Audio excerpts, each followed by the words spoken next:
I pozdrav svima, ja sam Stefi i dobrodošli u današnju epizodu u kojoj pokušam naći svijetlu zoru. Dobrodošli u današnju epizodu u kojoj želim pričati o budućnosti kanala, zapravo. Dugo me nije bilo, to znam, ali sad uglavnom želim obavijestiti o tom kako će kanal funkcionirati. Sada mogu pokazati ovaj puta Sony Vegas jer već sam imao spreman video koji bi trajao oko 10 minuta u kojem sam sve objasnio, ali iz nekog razloga mi Vegas neće renderirati, svaki put mi kak kreša. Nije mi jasno zašto, jednostavno svaki puta 62% kreša. Treba uglavnom pokreću što brže i što jasnije sve objasniti. Ok.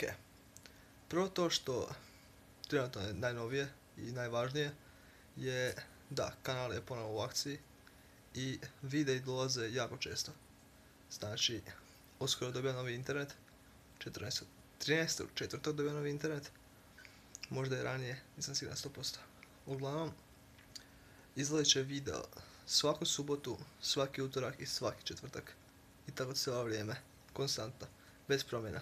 Možda ponekad ne uspijem izbaciti video, ali i to ću nadoknaditi, nije bitno. Uglavnom, onda to je prilike vezano za to. A još nešto novo je kupio sam GTA 5 i Black Ops 3. Tako da, novi kontent na kanalu, trenutno barem, prije sam snimao dosta rano sranja, ali ono što bi najviše trebalo biti na kanalu, to bi trebalo sad biti, to su trebalo biti Fortnite, GTA 5, Black Ops 3, možda Minecraft, sumnjam, to niko niti ne gleda, nisam meni pretjeran igra jer ne znam šta da radim u njemu.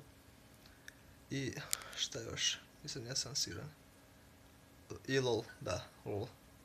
Uglavnom tih 5 igrisa, većinom će kanal biti oko njih. Ali to je samo za sad. Jer ono što još planiram dovesti na kanal je vlogovi, challenge i ostala sranja vezana koja nisu vezana za igrice uglavnom.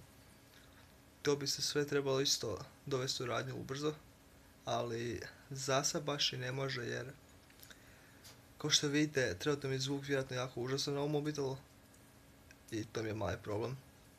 Tada ne mogu snimati ništa s ovim mobitelom, moram čekati da mi se kupi kamera. Pričao sam sa svojima i mama je ovako i onako namjeravala kupi kameru, tada imat ću s čim snimat, a i prijatelj će mi posuđivati svoju kameru dotad da uspijem snimiti koji vlog i tak šta. Tako da bit će dobro. Uglavnom to je većinom to o čemu sam htio pričat. Obavijestiti vas o svemu, tako da kanal će sad biti u akciji, normalno će video izlaziti. I razmišljao sam o još jednoj stvari, a to je da napravim engleski kanal, ali mislim da to neću. Vjerojatno ću samo ostati na ovom, u nadi da bude sve bolje. Tada uglavnom to je onda to. Nakon što sad ovaj video objavim, ako ga objavim, ne znam jel hoću. Ako objavim, sljedeći video dolazi u utorak u 7 sati na kanal i poslije toga u četvrtak. I nastavljam taj redoslijed koji sam rekao. Svaki utorak, svaki četvrtak i svaku subotu. Da, svaku subotu u 7 sati navečer dolazi jedan video na kanal. I tako će biti sve vrijeme. Tako da, hvala na pažnji. Vidimo se u sljedećem videu. Sija.